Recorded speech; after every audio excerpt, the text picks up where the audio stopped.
Né? Curitiba e Santos, 4 da tarde. Estarei nesse jogo com muita honra, com o Rogério Assis e com o Felipe Melo. E depois tem Corinthians e Cuiabá com o Ulisses Costa, o Ronaldo Giovanelli e o Pedro Ramiro. O Capelanes, o Luxemburgo, não relacionou o Juliano. Não, e nem o Romero. E nem o Rafael Ramos e nem o Matheus Araújo. Exatamente. Por opção técnica. E o Juliano já fez 7 jogos. Já, o Juliano, pela informação que eu tenho, ele vai renovar o contrato no final da temporada. A informação que eu tenho é que ele deve renovar o seu contrato no final da temporada. Termina o contrato no final do ano. Termina o contrato no final do ano. Se cair. Se cair, não fica ninguém. Ah, cara. Se cair, aí caras... já são outros 500. Eu duvido. Esses caras com salários altos... São duas situações, né? São duas situações. Se o Corinthians for rebaixado, o que eu acho que não vai acontecer, eu acho que o Corinthians não cai. Mas vamos aqui trabalhar com a hipótese do Corinthians ser rebaixado. Primeiro que não dá pra você manter um salário altíssimo disputando uma Série B. Sim. Não bate com o orçamento. E segundo, eu duvido que o jogador que foi preterido ao longo de toda a temporada passada e esse ano, que ele simplesmente por amor jogue uma Série B pra se desvalorizar em reta final de carreira. Amor.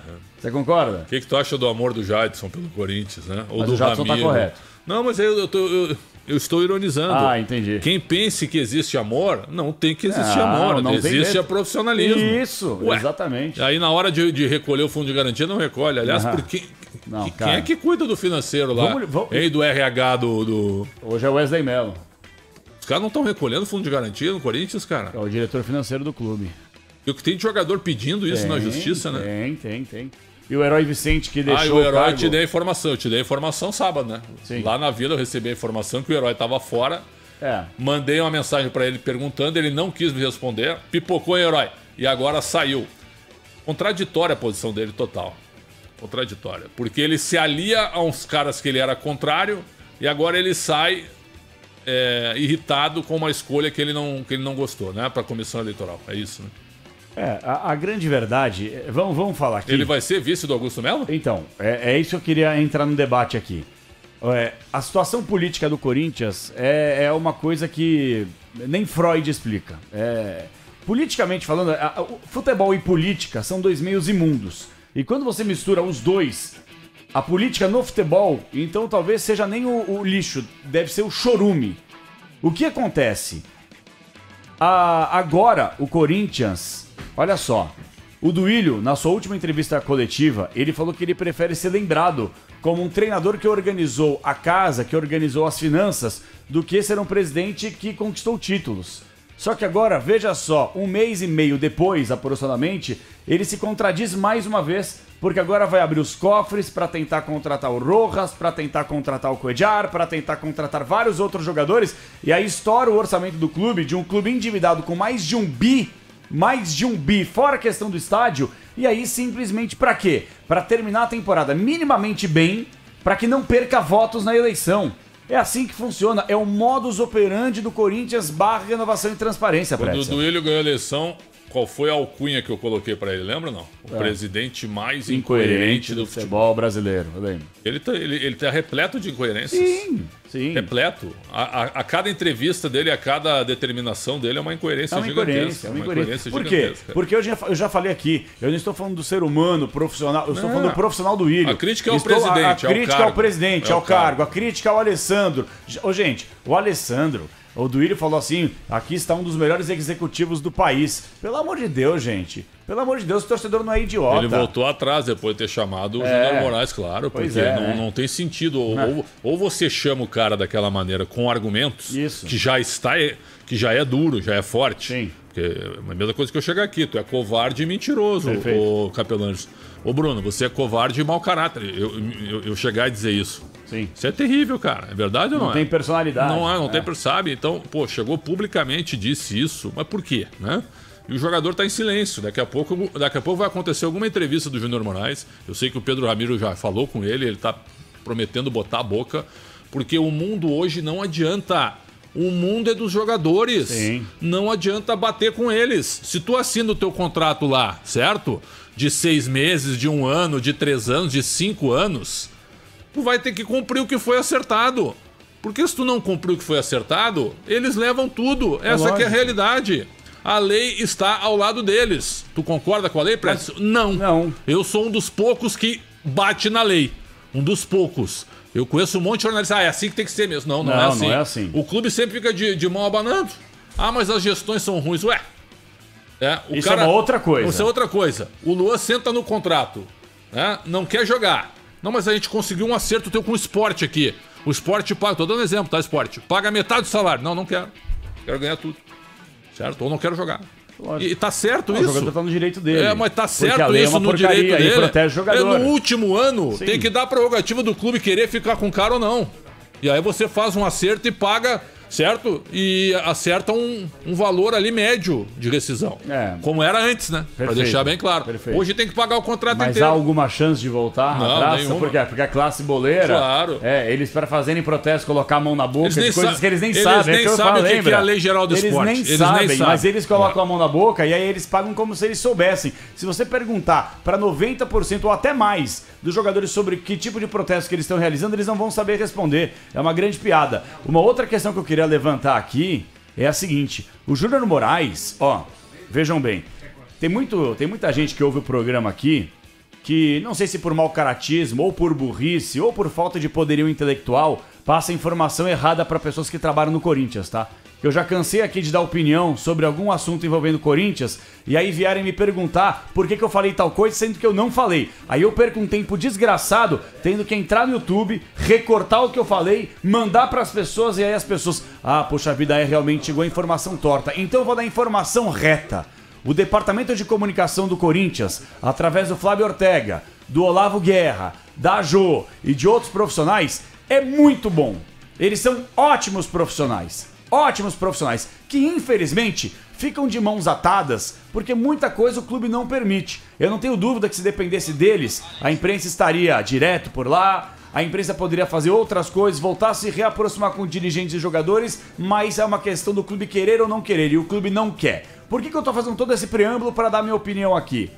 Porque é o seguinte, pessoal, já passou da hora, na minha avaliação, não sei o que o Pretzel pensa, o ouvinte da Rádio Bandeirantes também, da gente começar a entender um pouquinho mais sobre o porquê que o Júnior Moraes, já que é o tema, ele ficou de fora e desfalcou o Corinthians durante tantos meses, porque o departamento de comunicação, quando o Júnior Moraes não era relacionado, passava pra gente que, primeiro, ele tava com uma alergia, segundo, problema na canela, certo? Lesionado. Então, já que ele é mau caráter, eu não sei nem se foi esse termo correto que o Alessandro falou, não, ele falou que não tem personalidade, mentiroso. Covarde e mentiroso. Então eu gostaria de entender, por parte do pessoal do Corinthians, que eu não entrei em contato com o pessoal do departamento de comunicação, não entrei em contato com eles, porque assim, a assessoria de imprensa, quando o jogador não joga, coloca assim, Júnior Moraes, lesionado, Júnior Moraes, quadro alérgico. Hoje botaram opção técnica. Tá, opção técnica. Transparente. Não, é que agora já rescindiu o contrato. Não, mas estou falando Juliano, opção técnica. Não, perfeito. Transparente, mas porque poderiam inventar uma alergia pro Juliano. Mas espera aí, poderiam ou não poderiam? Claro que poderiam, mas durante tantos meses, o departamento de comunicação do clube vendeu, entre aspas, para a imprensa, que o jogador não tinha condições de jogo por causa de uma alergia ou de um problema na canela. Mas ele tá quieto. Então, ele tá quieto. Ele tá dando beleza. razão. Mas no momento ele tá dando razão. Mas então beleza. Se o departamento de comunicação passou isso pra imprensa durante tantos e tantos meses, por que o jogador é mentiroso? Por que o jogador é covarde? Por que ele não tem personalidade? Eu queria poder entender. O que não pode é o gerente de futebol do Corinthians, o Alessandro, com um cargo importantíssimo e fundamental no momento de crise, jogar isso no ar e não dar aqui um depoimento embasado. Você entendeu? Pro torcedor. Olha, ele é isso porque aconteceu isso. Não, jogar isso pro ar e ficar quieto assim? Pelo amor de Deus, né, cara? Se qualquer um de nós fizer isso, estamos totalmente errados, né? Totalmente errados. Chegar e jogar algo ao Léo. Então ele... Cara, eu gosto do Alessandro, eu repito, a crítica é o posicionamento dele, a função hoje. O Alessandro demorou pra se manifestar. Ele ficou em silêncio o ano inteiro. Não, o mandato do Duílio inteiro. Exato. O mandato inteiro. Viu? Há 2 anos que o Alessandro tá em silêncio, eu tô cobrando aqui. O Alessandro, você tem que se manifestar. Porque aí põe eu de executivo. Põe eu lá. Eu fico na sala, só no tablet, vendo quem, viu? Atualizando dados de jogadores e vendo lá quem a gente pode contratar durante 3 anos e não me manifesto, não me comprometo. Assim é uma barbada ser executivo. Assim é uma barbada. Os caras não querem botar a cara, não querem se manifestar. Só ficam no silêncio. E é claro que quando ganha, aí você pode se esconder. Porque as vitórias, elas encerram muita coisa. Exatamente. A vitória, ela te dá razão. Olha o Palmeiras, o Anderson Barros não fala, Cícero Souza não fala, a Leila raramente fala, mas ninguém cobra porque tá ganhando. A vitória, ela te conforta e aí você não pode ficar em silêncio, não precisa dar nenhuma explicação. Exatamente. Agora, em momento de crise, onde o Corinthians está vivendo 3 anos de crise. Mais até. Não, na gestão do Duílio. 2 anos e meio de crise está vivendo o Corinthians. Sim. Inclusive cornetado por membros do grupo sem renovação e sem transparência. Certo? Oportunistas também, né? Que já chegaram para mim, já te deu conta, né? Prédio? Quantos? Que o Duílio pode passar um mandato sem ganhar nenhum título? Há quantos anos isso não acontece? Pediram para eu buscar isso aí. Me deram essa sugestão. É engraçado isso, né? Dentro do próprio movimento, sem transparência e sem renovação, que corneta o próprio integrante do movimento. Então é o seguinte, ó, por que não a transparência, né? Ou vocês não estão vendo as redes sociais corintianas aí? Que agora já começaram a me dar razão desde janeiro. Antes eu era o tal do anti, né? Agora fica todo mundo prédio se tu tinha razão. Toda hora. Por quê? Politicamente hoje, os grupos políticos não podem se adonar dos clubes. O que é? É entender que só um grupo político sabe ganhar, sabe gerir, certo? Sabe contratar, perfeito? Lógico. Não é assim o futebol. O futebol não é assim.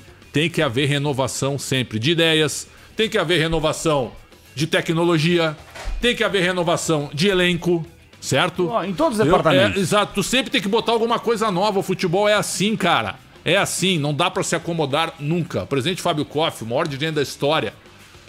Uma vez eu perguntei pra ele, aí, presidente, depois da conquista do Brasileiro de 96, dentro do vestiário do Grêmio, depois da vitória pra Portuguesa. Presidente, festa, não sei o quê. Aí ele mesmo falou, Alexandre, festa, a gente tá curtindo, mas amanhã começa tudo de novo. Amanhã eu tenho as contas para pagar, né? Amanhã nós temos que projetar 97 e temos que ganhar. É assim, entendeu? Assim. Mas não dá para se acomodar. Não dá para se acomodar. O João Batista falou assim, nunca subestimem o Corinthians. Nós não estamos subestimando. Mas quem tá subestimando o Corinthians? A gente não tá subestimando o Corinthians. O torcedor tem essa mania de puxar para a instituição. Exato, não a instituição é é maior que todo mundo, é maior que você, torcedor. A instituição, ela fica desde 1910. É o Grêmio em 1913, é o Inter em 9, é o Flamengo em 1895. Não me lembro de todos agora também. O Palmeiras, em 12, o Santos em 14. Sim. É isso, né? Ou o contrário, alguma coisa assim. Tu me ajuda, não tem Palmeiras problema. Palmeiras em 14. Mas assim, todos centenários. Todos, Vasco, Botafogo, Sim. Fluminense. Não, Prédio, a gente tem que passar pro torcedor assim a realidade. A gente pode errar em algumas análises, o que é completamente natural aqui. Nós não somos os donos da verdade. Claro. Nós não temos nem pretensão de ser, nem qualidade, muito menos interesse. O problema aqui que a gente tá passando, pessoal, é que há quanto tempo, vou dar um exemplo aqui, já que estamos falando do Corinthians, já quero falar do Santos, Palmeiras, São Paulo, dos outros times do Brasil também e do mundo, porque final de semana é final de Champions League. O Corinthians, pessoal, há quanto tempo que nós não estamos falando aqui no programa, desde que a gente começou essa nova função aqui no Esporte em Debate, que o Corinthians jogando fora de casa joga como um time pequeno. A primeira vez que eu falei isso, o torcedor corintiano entrou nas minhas redes sociais, invadiram as minhas redes sociais me xingando, ameaçando, eu não tô nem aí. Eu não tenho medo de nada, muito menos de ameaçinha de machão de teclado, quero que vocês vão pro inferno. E outra coisa, hein, abram o olho que a internet não é terra sem lei, hein. O negócio tá ficando apertado pra vocês. O negócio é o seguinte, olha tantos treinadores que passaram recentemente pelo Corinthians. Lázaro, Diego Coelho, Vitor Pereira, Thiago Nunes, Wagner Mancini, entre vários outros, Silvinho. E nenhum treinador conseguiu dar um jeito nessa questão de por que o Corinthians, quando joga na Neoquímica Arena, ele joga bem, joga com intensidade, por mais que não tenha vencido na Libertadores da América nessa temporada, jogando nos seus domínios, porque também não é a torcida que consegue conduzir o time em todos os jogos, se o time não consegue minimamente ser organizado e ter taticamente um padrão. Agora, o Corinthians, dos 8 treinadores pra cá, quando joga fora de casa, joga como um time pequeno. E nós já falamos inúmeras vezes isso. Aí o torcedor fica bravo. Mas agora vocês têm que dar o braço a torcer e falar realmente que nós temos razão aqui. E a gente está trazendo aqui como diagnosticar essa situação e como solucionar esse problema. E só vai solucionar esse problema quando o Corinthians tiver, ao invés de torcedores comandando o clube, gestores profissionais. Porque isso, na minha avaliação, infelizmente, o Corinthians não tem há quase 2 décadas. Teve um colega que eu não preciso dizer o nome, ele me perguntou, tem chance contra o Del Valle quarta, Pretzel? Eu cheguei e falei na boa pra ele, olha, pra mim não. Domingo aqui, eu tava aqui, Aí um colega entrou aqui e perguntou, tava fazendo Palmeiras e Curitiba. Não quer falar o nome dele. Porque essas perguntas assim, né, entendeu? Capciosas? Sabe? Daí o Pretzel, ganha... O Corinthians ganha a quarta, né? Eu falei, acho difícil, cara. No jogo aberto eu falei pro Ronaldo, cai na realidade. Vocês estão pensando que vocês podem ganhar Libertadores e vão ser eliminados hoje, irmão. Eu falei, acho difícil que vão enfrentar um projeto de 7 anos, cara. Assim, vão enfrentar um time que não tem peso. Um time que joga bola sem peso. Pretzel. E que tá ganhando toda hora. Mesmo. É o matador de gigantes, né? Exato. Então é o seguinte, ó. A derrota por 3-0 pra mim, depois eu botei no Twitter assim que terminou o jogo, não foi nenhuma surpresa. Nenhuma surpresa. Um placar absolutamente natural Nenhuma e correto. surpresa. Natural, correto e tranquilo. Exato. Né? Natural, correto e tranquilo. Eu posso colocar um hino maravilhoso do futebol brasileiro? Depende Você do me Atlético.